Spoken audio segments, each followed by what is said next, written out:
What up, and welcome back, not for another, but for a first Novels of the Malazan Empire video. We've phase one of our incursion in Operation Pom Pom to get folks into the Book of the Fallen has been a complete success, and so we're initiating phase two, talking about why you should read the 6 novels of the Malazan Empire and the prequel Path to Ascendancy by Ian Cameron Esslemont. I don't know why it's taking me so long to make this video, but we're doing it. Let's get it.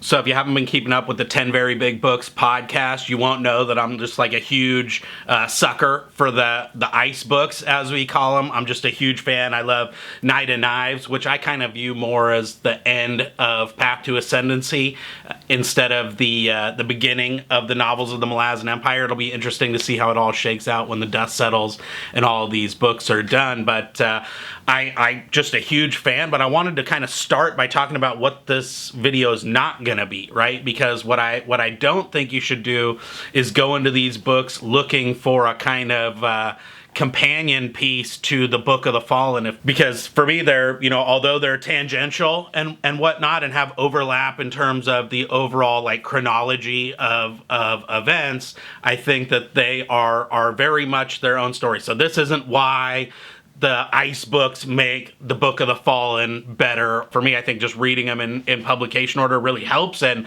it does kind of enhance some of the stuff that you're going to get by reading Erikson, like on the read-through of the Book of the Fallen. I'm loving my, having that knowledge in my back pocket of all the stuff that I learned in the ice books, but I wouldn't call this companion stories or side stories that are there to serve some kind of a function in the storytelling that's happening in the Book of the Fallen. That's not what these are about. So that's kind of point -1 on my list, right? Or point 0 is that you shouldn't go into it with those expectations. They have very different writing styles. They explore, I think, different themes. There's some overlap there as well.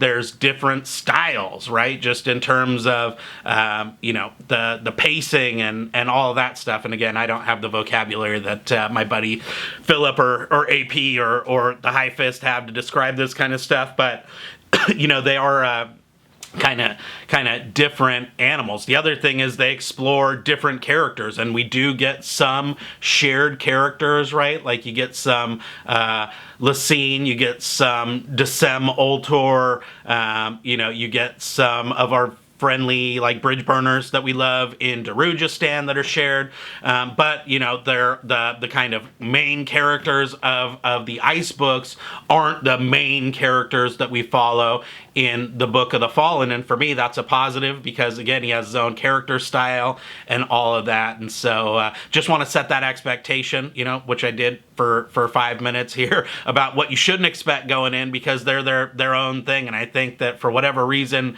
they've kind of been in the shadow of the Book of the Fallen, or just seen as companion pieces. And I want to kind of upend that trope in the spirit of Erikson and Esslemont, and really kind of highlight that these are awesome books and an actual series and a story and a narrative in their own right.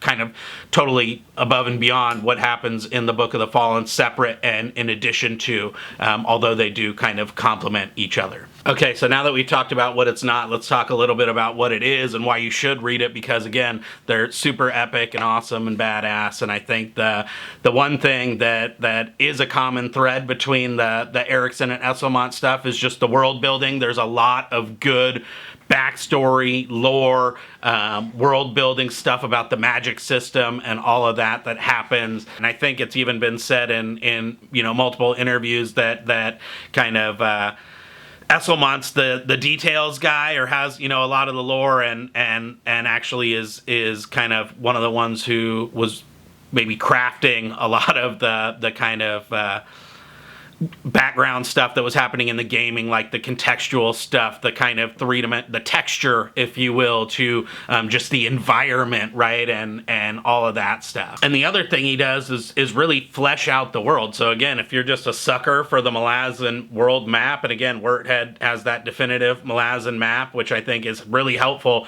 in having open while you read the books. But you know, the thing that Ice does is he explores all this stuff that you barely even hear mentioned of in the 10 big books. So we go to Coral, right, and we get to learn about the Storm Guard and all the Storm Wall and all that stuff that's just like kind of, again, barely even tangentially referenced in the 10 big books. We get to go to Jakaruku. We do a lot of stuff on Ginabakis during Orb, Scepter, and Throne. That's where his world building really shines, because I loved going through in Stonewielder, right, and having all the stuff of Coral and the backstory there, and I think that that's kind of like a separate and distinct culture that's now introduced. You get to see like the Marinese war galleys, these like elite naval society, and we go to Jakaruku, which was where Kalor used to live, and you just only see a glimpse of it, like burnt to a crisp essentially in Memories of Ice. There's just a lot of rich, again, lore, world building, history there, backstories of characters that we knew, characters that we heard about, just more kind of racial filling in of that kind of broader world. And I think he knocks that stuff absolutely out of the park, and it's just super fun to read. The other piece, and you guys know I'm a sucker for this, is the lasers and the fireballs. And this is an area where Ice excels. He takes action and just smashes it out of the park, whether it's, seeing, Ruse get unleashed in crazy, badass ways. You get to see Elder Dark get unleashed in, a way that isn't by the Son of Darkness himself. Hello, darkness, my old friend. You get all kinds of other magic introduced with the Storm Riders, we get to investigate and see more of for the first time, instead of having tangential references. Even alternative kind of lenses and perspectives on the way the Crippled God stuff works, right? And so there's just some serious action and kind of, again, lasers and fireballs. I don't want to spoil too much because I'm trying to keep this relatively non-spoilery for the novels of the Malazan Empire, but there is some really cool displays, shall we say, of lasers and fireballs. He has the sappers on full display, and I'm a sucker for the sappers too. So I think that just the kind of, again, the action pieces and just the pacing and all that stuff with the kind of explosions, and this would be like a special effects at adapters kind of wet dream. The other thing, and I already said this when I talked about how it's not really a companion piece, is that it tells its own story. It's got its own arc. They're kind of disparate, and each book is kind of standalone, that has a beginning and middle and an end or whatever, and it kind of concludes each set of events. But there is a kind of overarching, I can't remember if AP called that one a narrative or the story. I think the story is just the order in which the events are told, and the narrative, is the kind of overarching kind of chronology of events or whatever, and that is there across these 6 books. And to me, not only is it just its own story, but it really kind of feels in some ways like the true conclusion of this kind of first entry or set of entries into the Malazan universe, right? Because although you get a conclusion at the end of the Crippled God, there are still a lot of loose ends hanging out there, and in some ways the kind of overlapping chronology and then the overtaking of that chronology eventually in a sale really does feel like it kind of provides some closure, and really like a kind of fade to black on this first generation of the Malazan world, because there's a lot of stuff that we learn. There's a lot of fates that are determined, end. And again, there's still a lot of loose ends out there. There's plenty for them to write. Keep writing, guys. We're loving it. But it does in some ways feel like the kind of cleaner ending to the whole kit and caboodle so far. And who doesn't like some catharsis and closure? Okay, and I keep suckering people into doing more about Shadow Throne, and I think we'll be able to do more once we get Walk in Shadow next year, or whenever he finishes it, hopefully next year. But, you know, the cool thing about Ice is that we get to explore the Shadow Realm a lot more in multiple of the books. His characters are going through there. They're meeting some of the kind of denizens, if you will, of the Shadow Realm. We're finding more of the backstory. There's kind of like these long-term dwellers, which, you know, by virtue of that, we're learning more about light, about darkness, about chaos, about dragons and the nature of existence. And again, that's all kind of goes into the lore and backstory. But, you know, there's just a lot of cool stuff, which I really loved from the 10 big books, that you're just going, man, like, what the heck is going on with Shadow Throne? How are there, like, you know, these like demons chained there? Why are there like dragons in there and all that? And you start to get a chance to actually go there, spend extended periods of time there, and learn more about Shadow, and by virtue of doing that, like kind of Shadow's role in the overall grand scheme of things, which, come on, dude, Manash, Shadow, Emerlon, who doesn't want to know more about that stuff? One of the characters in particular that I think Ice does a great job with, even though I don't know that we necessarily even get any POVs from her, but you know, I think Lysine becomes a lot more nuanced and a lot more badass, right? That process starts happening in Deadhouse Gates. It actually continues even into Memories of Ice, right? Where we find out that the outlawry and that the double crossing and backstabbing of the bridge burners wasn't actually her deal, and it might have even been Hairlock's engineered scheme and whatnot. When you get into the Ice stuff, what you see is that her story is a lot more complex, and that there is a lot more political dynamics there at home, the Unta stuff, and so her character just becomes a lot more nuanced, and we actually get to see her take matters into her own hands and do a lot of epic badassery, which is just absolutely off the chart. So it kind of melds the lore, the backstory, the kind of tipping on its head of what we know, right? And that's the other big thing that Ice does, is it kind of takes this established history that we've been told by historians and other folks, and goes, yeah, everything you thought you knew, total BS, you know, and really kind of peels back the curtain on the actual series of events and how those events can be embellished and twisted and co-opted for people's own purposes, and maybe everything you thought you knew isn't actually true. And so for me, that is a badass part of it, and none more so than in the case of Lysine and Surly. The nuance there and just the depth that he's able to add to this character who doesn't play a big role in the 10 big books is pretty awesome, and I think one of the cool parts, at least for the first 3 or so books.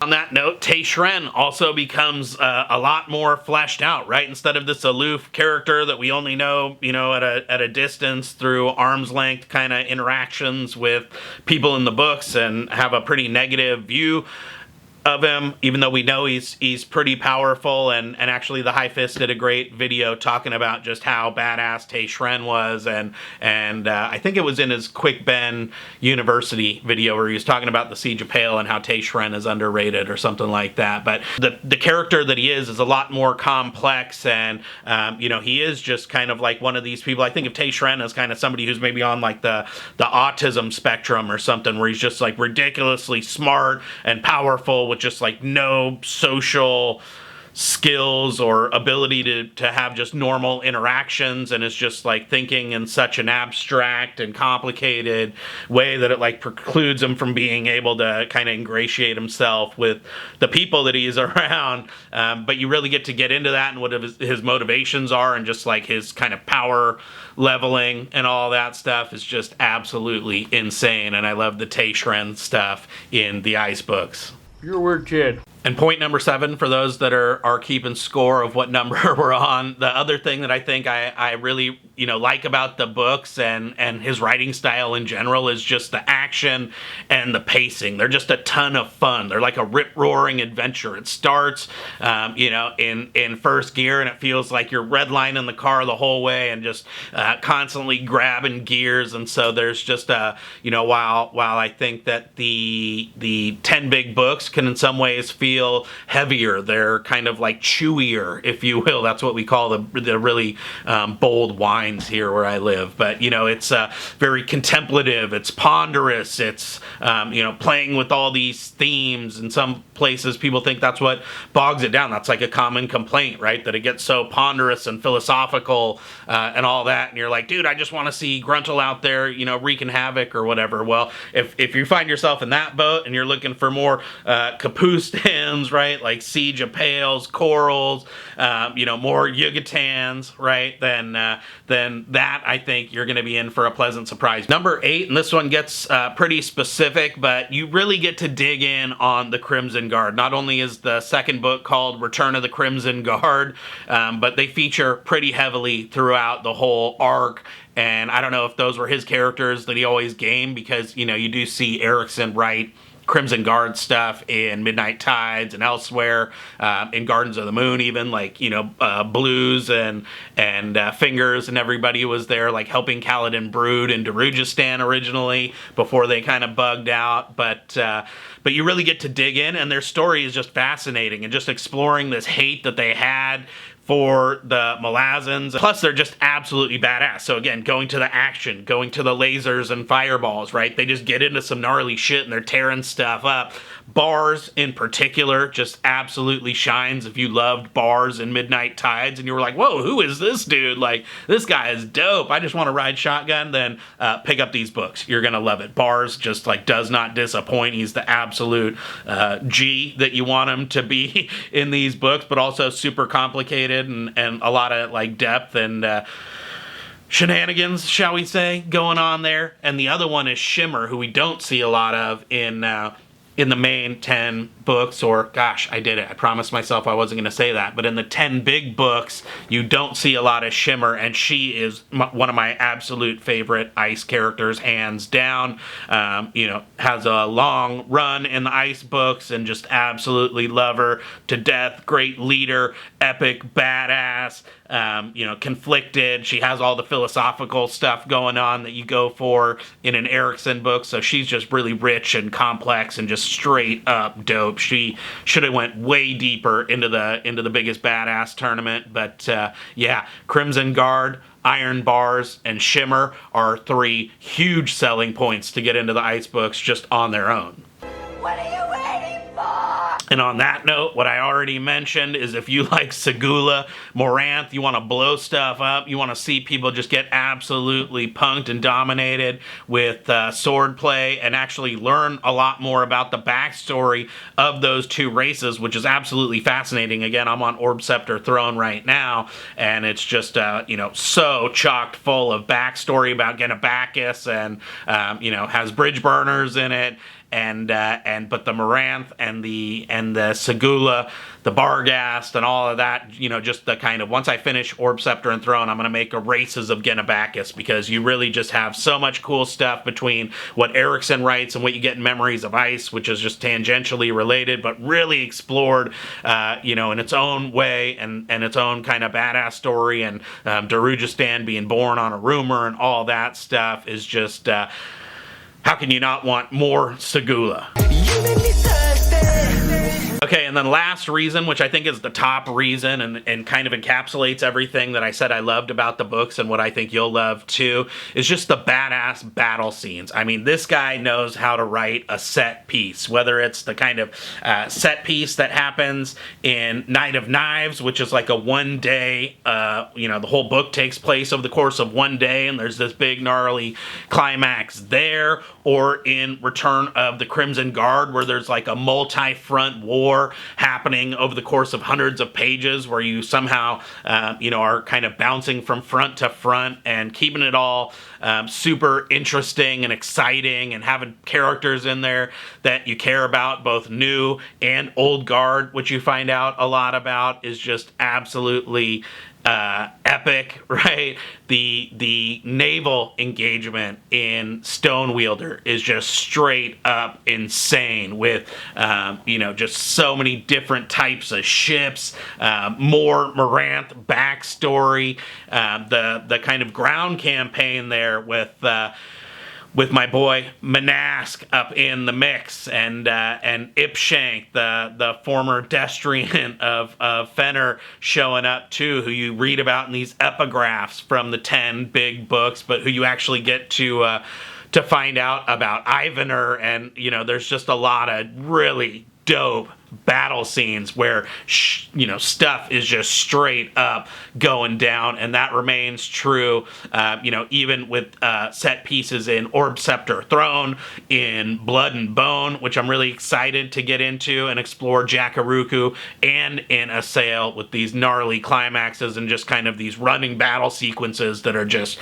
straight up off the hook. So again, I'm a sucker for the lore, for the backstory. I love learning about the old guard. You give me some Crimson Guard, some Moranth, some Segula. You keep that pacing fast. You show me lasers and fireballs. I'm going to be in for it. These are not side stories. That arc, is its own thing, and it goes from Return of the Crimson Guard really all the way up through Assail, and actually, Knight and Knives too. But pick up that and then go and read Path to Ascendancy, where you get to figure out how the whole thing got started. Because, if you went to the end of the Crippled God, you're hooked. I guarantee it. Do yourself a favor and pick up these books too. Just don't do it thinking that it's going to be kind of an extension of Erickson's work or a companion piece and told in the same style. These are their own things, and they're badass in their own right. Just don't judge one man's hay by the other man's bushel, if you will. So that's my sales pitch. Pick up those ice books. I think I might even do some more ice content. I've already read all these books, but I didn't want to kind of one-up the 10 Very Big Books podcast folks, because they've been covering this. But I'm trying to sucker Raph and some other folks to maybe do some ice collabs with me. So stay tuned for that. Thank you so much for watching this very first Novels of the Malazan Empire video. So join the Discord if you want to nerd out with us, and support all these other awesome Malaz tubers out there. There's a lot of people making dope content. Go visit the website, read all those epic articles that they're writing, and until next time, happy reading.